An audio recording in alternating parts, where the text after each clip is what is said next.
This has been a long time coming. I think it's a great idea. I think that this is technically, Haas, wouldn't this be 001? If you were numbering this podcast like all the other podcast people do. We should do like 00001. What do you think about SrVerde? Who?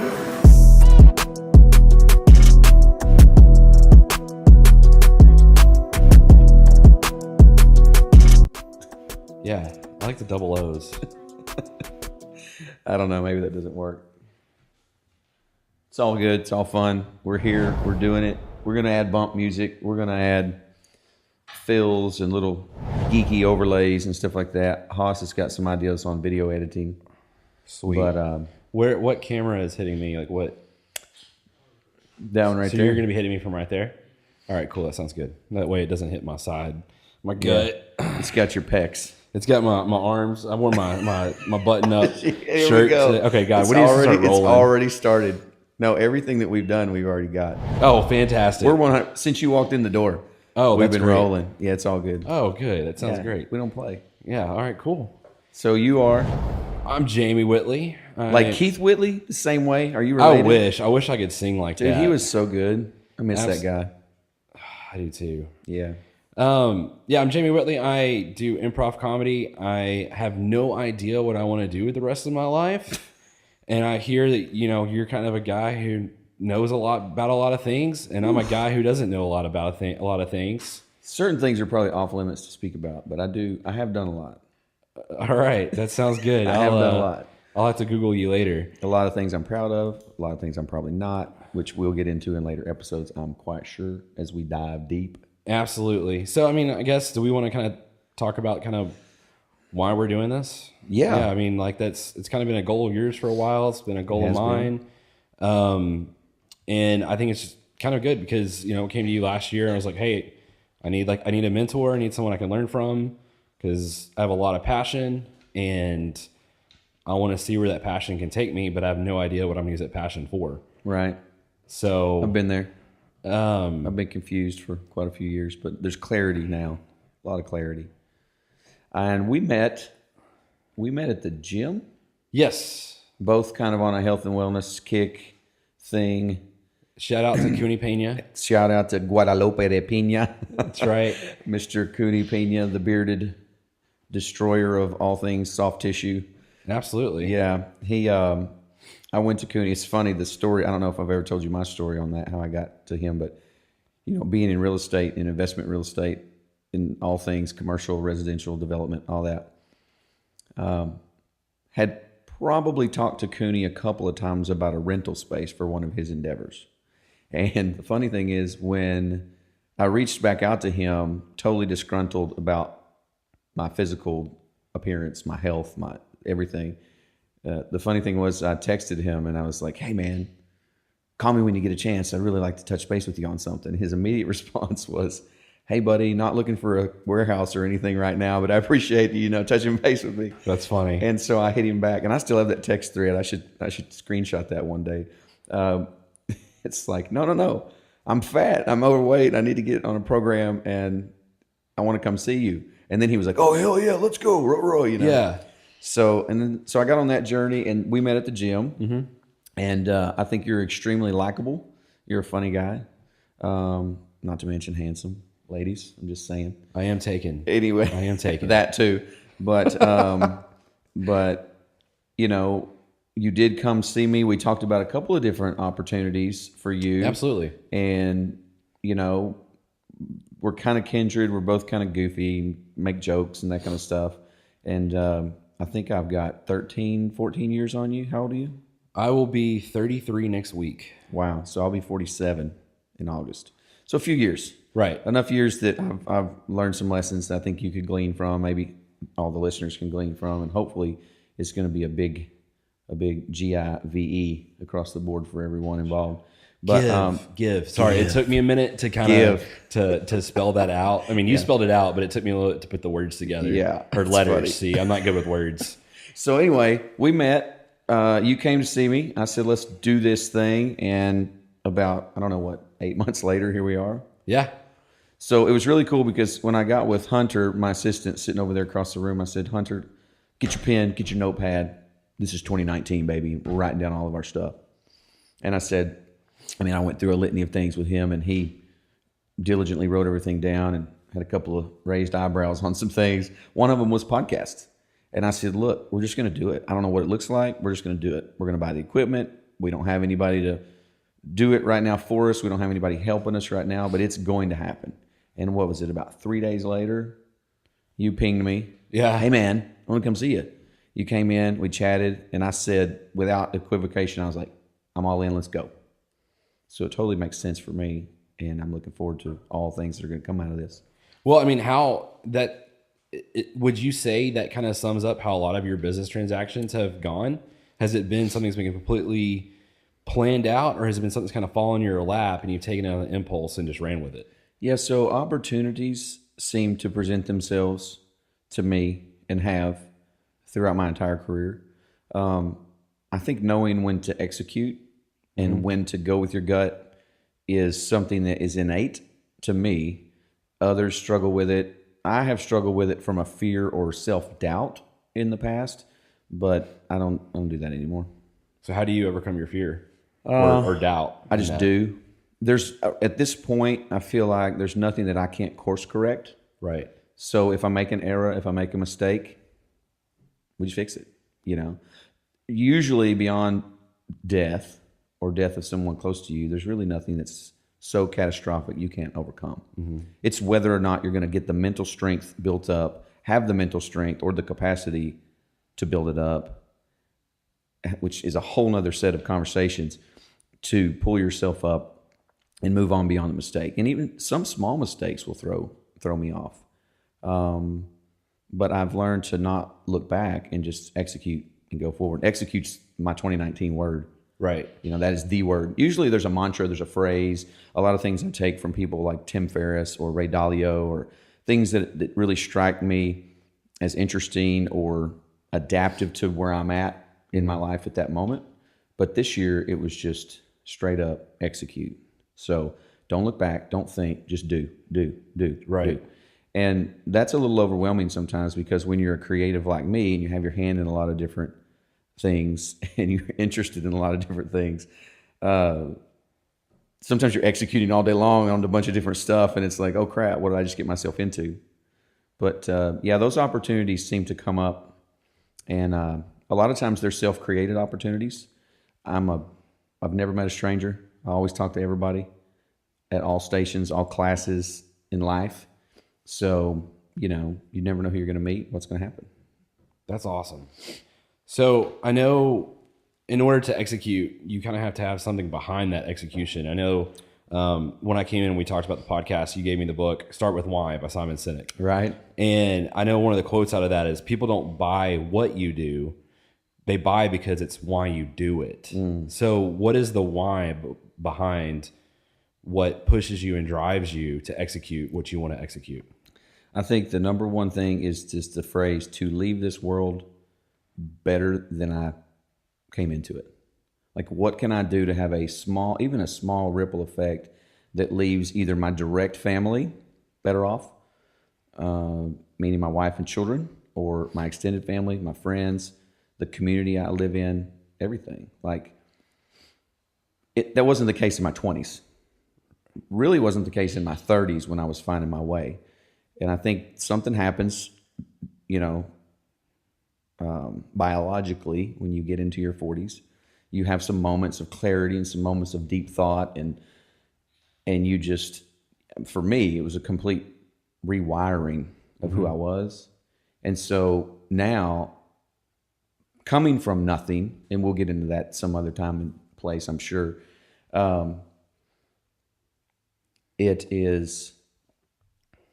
it's rooted in coming from nothing and wanting to drag, scratch, pull, pick up, and carry as many people along the path that I can to the top, whatever that top is for that person, or the top is for myself, or the top is for my immediate group of people, whether that's financial, whether that's emotional, whether that's, relational. I just want to bundle up a bunch of people and shoot to the top, Yeah. So it's not like a lot of people would say, I spelled out give a while ago. A lot of people would say give back. And I just don't believe that I took anything from anyone. I was afforded a lot of opportunities and had a lot of good people throughout my path of the years so far. And I'm just giving just because I want to give. And so my team and I talk about that a lot. And, you know, there's a lot of guys out there that throw around the word legacy. That's a great one. Gary Vee uses that a lot, legacy. Right. Yeah. He uses the word admiration a lot, admiration.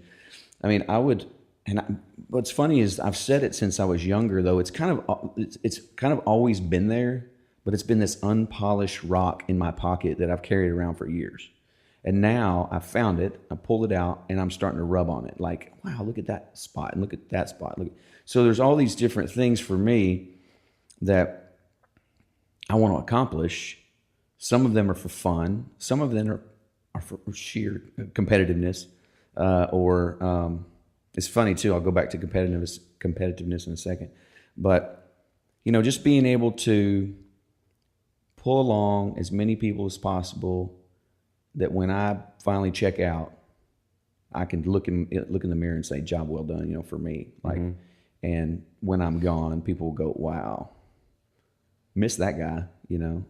I think the older you get, the more important that is. I think when you're younger, it's boats, houses, and cars. Yeah. And when you're in your 20s, it's just like fun, like you just want to have fun. And at some point, that there's a rewiring or a shift that takes place. And I was going to go back to something, I don't remember what I said, something about competition. You know, it was funny because I was talking to my wife the other night about it. We've had some deep conversations lately about the direction we're heading as an organization, me as an entrepreneur and all that. But I said, you know, it's funny. I just don't ever feel like I've been very competitive. I'm not the guy that throws a beer bottle at my television when the Cowboys lose. Right. It's like, they lost. Go to bed. Yeah. I don't get sick in my stomach. Now, my wife, on the other hand, yeah, she's a little crazy when the Cowboys lose. Yeah. But, and so I've just always been under this impression that I was not a competitive person.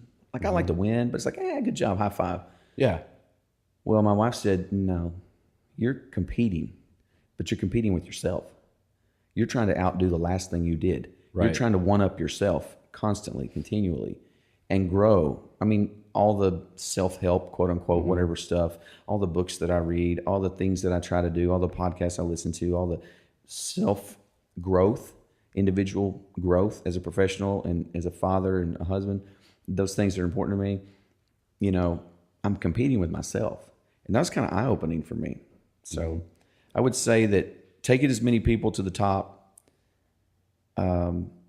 You know, I tell the team all the time, we're on a train, the train's leaving the station, don't get left behind. The wheels are turning slow. We're at about 15 miles an hour right now, clipping through town.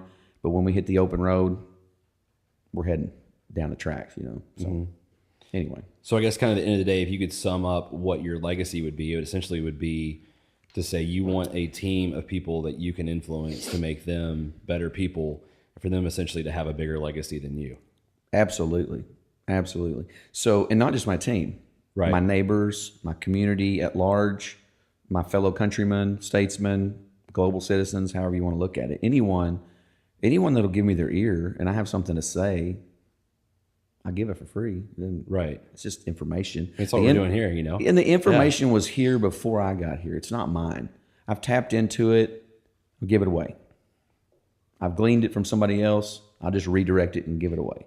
I've heard one gentleman use the word regurgitation. There's a lot of regurgitation out there, a lot of buzzwords and all that kind of stuff. And it's true. There's a lot of buzzwords. There's a lot of regurgitation of new information. There's innovation on information certainly. But yeah, I mean, most of the thoughts, you know, that are out there aren't new. It's very hard to be fresh. It's very hard to be fresh in the creative space. It's very hard to be fresh in the business space. It's very hard to be fresh just across the board. Music, plays. I mean, you think about entertainment and stuff. It's just the same old thing over and over and over. Every generation repeats itself. I was talking to my wife the other day about the Hawaii 5-0. I said something about Book 'em, Dano, and she was like, "What is that?" And I was like, "Never mind." Are you talking about the old Hawaii 5-0 or the new one? The old Hawaii.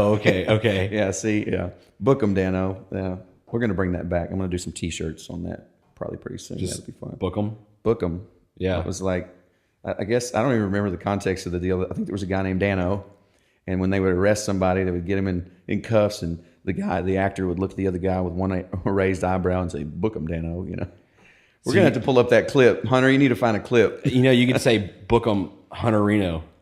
Yeah, that's what the shirt should say. Yeah, you could do that. You could do that too. Yeah, shout out to Hunter over here. For sure. Let's talk about Hunter. Yeah, you know, who is Hunter? Hunter, HH. I call him usually. I have a real bad habit of acronyming everything. No military background, but everybody is a nickname or an acronym. Haas over here running the audio and the video. He's Haas because his name is David Rojas, but I have like 4 Davids on my team. I was like, no, you can't be David.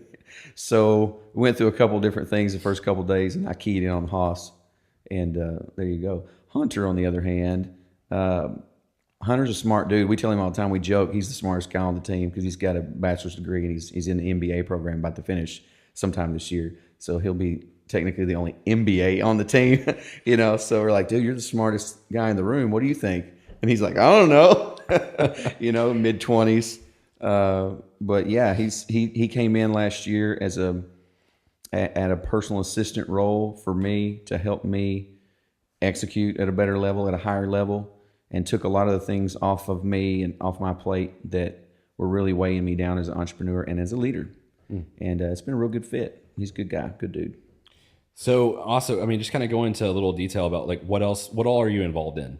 So I know everybody kind of wants to know just a little bit of who is SE Greene, you know, and you know, I know we're going to get in more of an origin story, but kind of like tease us with that. Like, what are the endeavors that you're involved in now?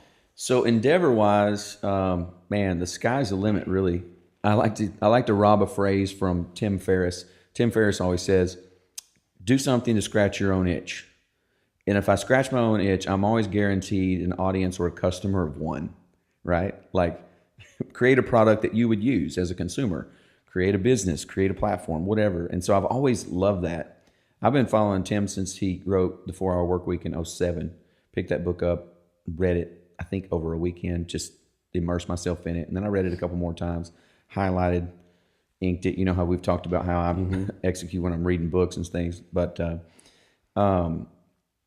you know, the origin story, without going too far back, is technically, I can sum it up in one quick phrase, and I use this phrase all the time to bring humility to my audience, whether that's in a boardroom or in an initial meeting, or when I'm talking to a potential client or someone that wants to invest in something that we're doing. And we're not selling investments, but we're an real estate investment company and development company.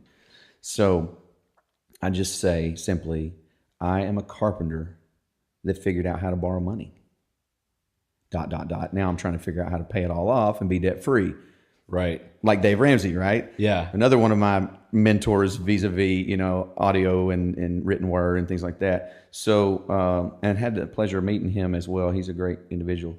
But, you know, hard work, bro. Just getting there, and the endeavors that we're doing now are still all hard work. They're just a different level, you know?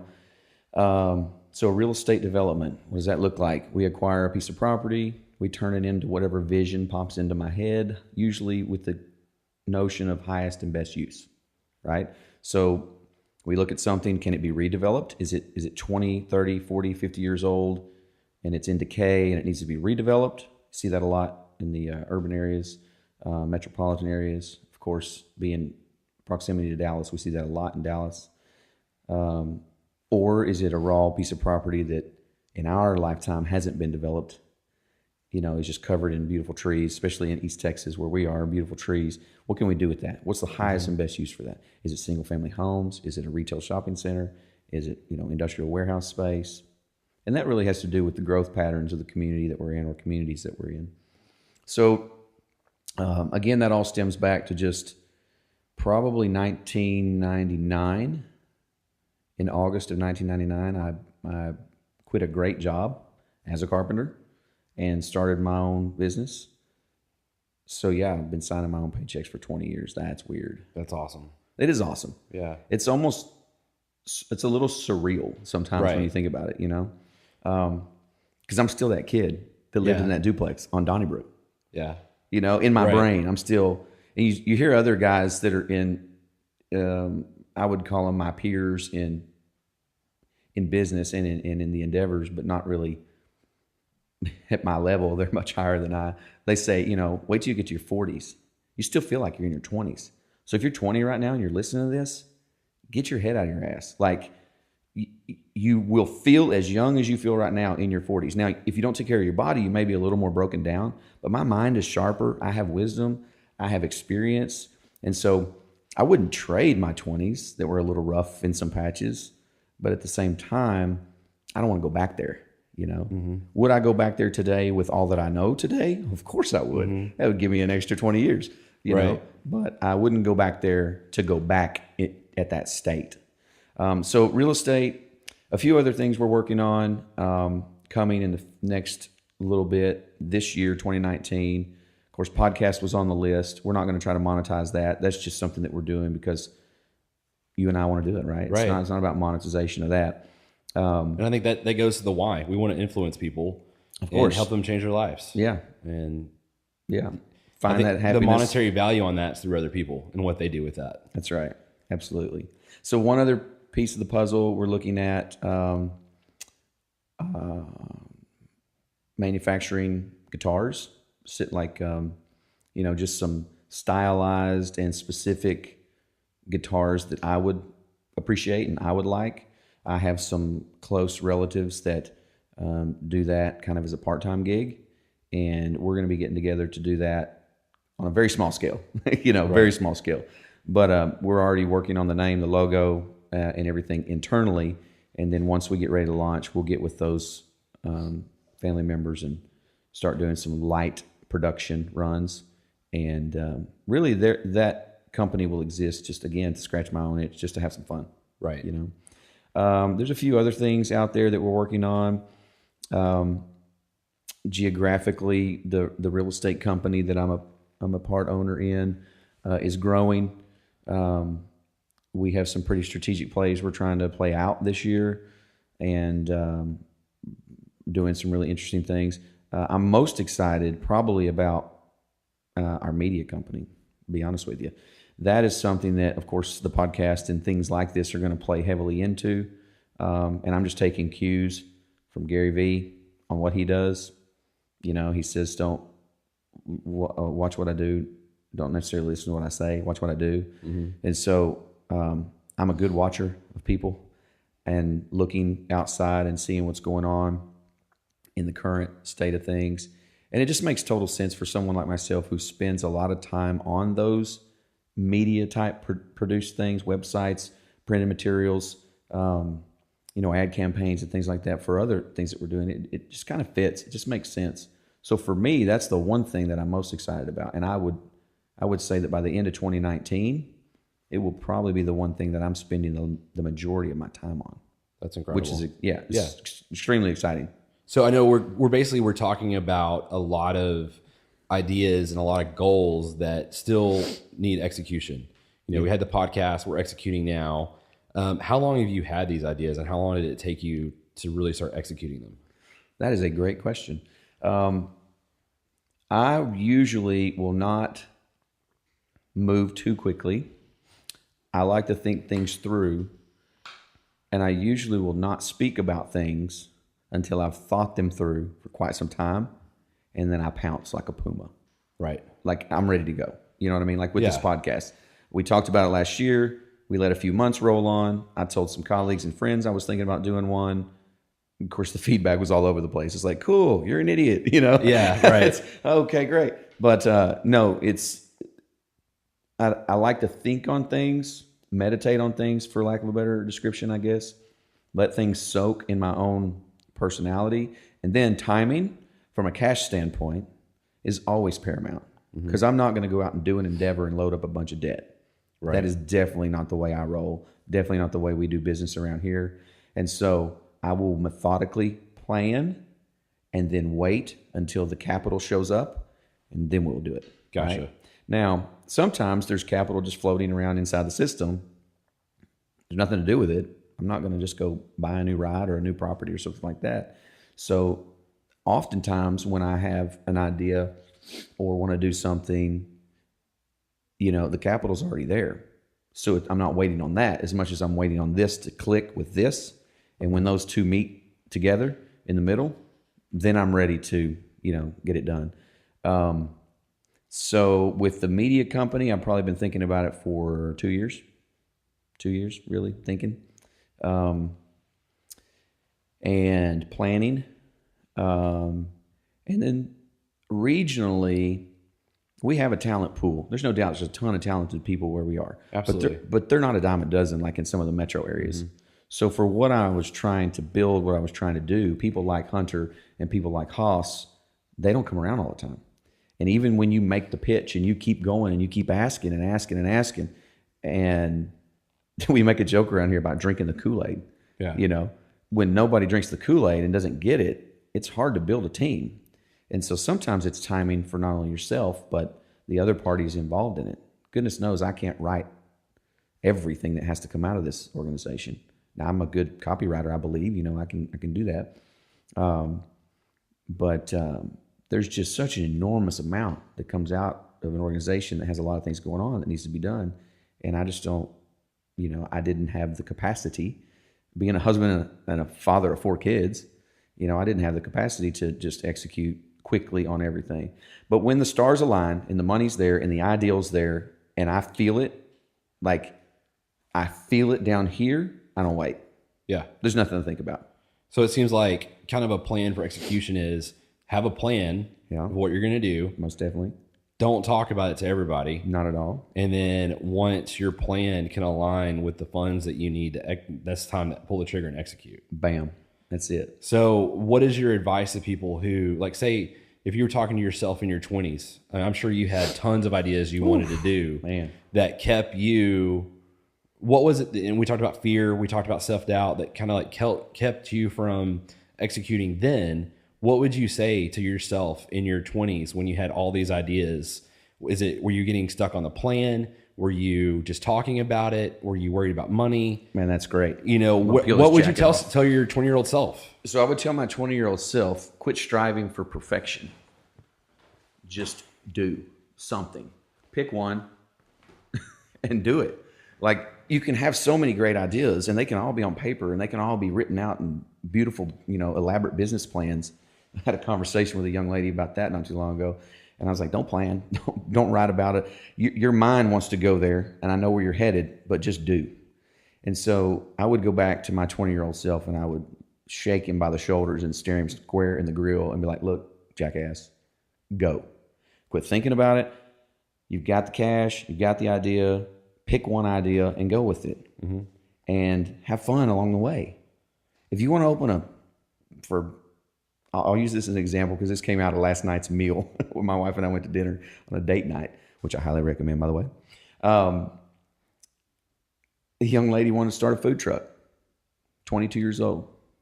I asked her, because I asked questions, why? She said, because I think it'd be fun. I said, I love that answer. Yeah. I love that answer. I think it would be fun. So if you've ever wanted to do anything and you have the chops to do it, or you have the skill set, chops is, one phrase of thinking, what's your skill set to be able to do it. Go do it. If you flop and you flounder and you don't make it, fine. Go do the next thing. Right. Don't be afraid to fail. Usually most people are afraid to fail because of other people's opinions and thoughts and the derogatory comments and all the nonsense. I love what Gary Vee says when he's the only voice in his head. Mm-hmm. Like, when I listen to him speak or when I podcast him, or the information coming out, it is so aligned with some of the thoughts and processes and things that I do naturally. It's quite amazing sometimes to hear him speak, because it's like me speaking to myself. Not all the time. He's an extremely brilliant person and very methodical, and I really do think that he's at the forefront of something incredible. But there's a lot of other great minds out there too. And I just think that when you're young, you're so worried about getting it right the first time, and you're less involved with, like, let's go have fun with this business. It's also serious. Mm-hmm. Like, you would think that when you get in your 40s and 50s, things would be serious. right?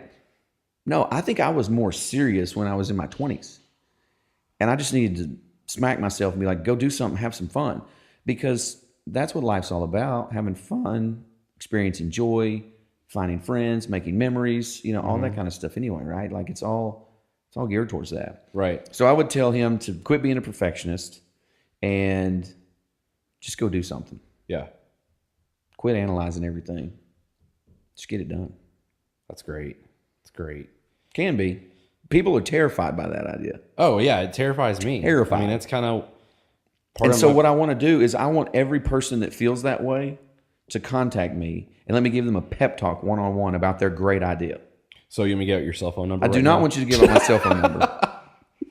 But I guess Because I'm like Kevin Gates. I got 2 phones. Yeah. And I'm playing. But I guess for like an Instagram plug, I mean, I guess it's what Instagram plug you want people to follow you on. Yeah, that's SrVerde X. So obviously that's Mr. Greene in Spanish. Right. And so with my construction background, SrVerde, and there's a story behind that whole thing too, the way it came about. But yeah, I just want to, again, back to the give part, whatever I've got, I'll give it to you if you want it. And if it's information, cool, let's go. Let's do something. Like I'm going to give you. So the young lady that I spoke to last night, I was like, I think that's an awesome idea. Let's do it. Like, how can I help you reach that goal? Met her first time. Yeah. Didn't matter. I didn't care. And so, but any person that I can help fan that flame, so to speak, man, I'm all over that. Because for me, that's way more than money. That feeling, and I've had conversations with people throughout the years where I would say that, but it was a disconnect between here and here. Right. I just said it because I was like, no, that sounds good, or this is really what I think. But at the same time, there was a disconnect. Now that I get it and it's been unlocked, it is absolutely the most important thing to me. Like, totally.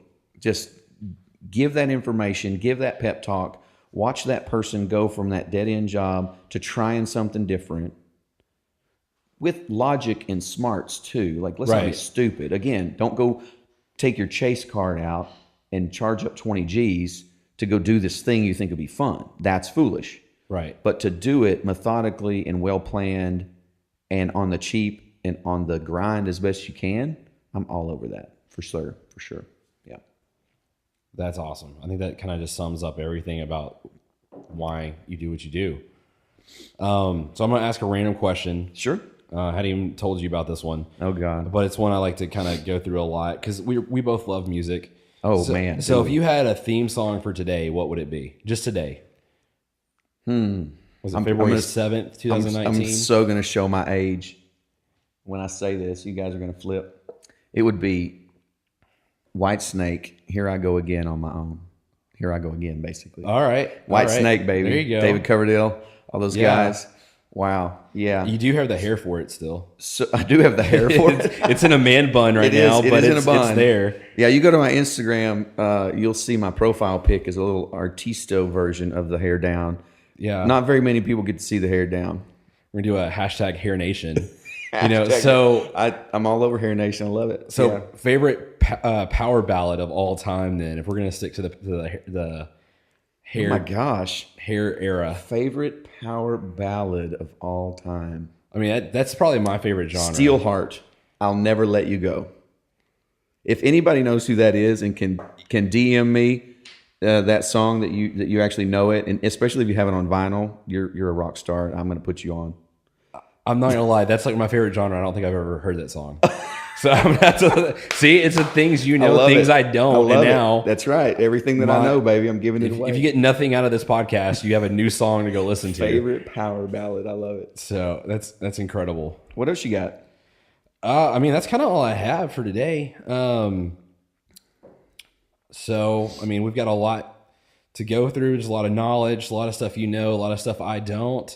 And, I'm sure we'll bring in some other guests sometimes that they know stuff that we can really talk about and get into anything. And, for sure. And I think it'd just be great. If there's something out there that somebody wants to know something about, let us know. So are we saying that 00001 is in the books? It's in the books. We have executed the first podcast. The very first one. That's extremely exciting to me.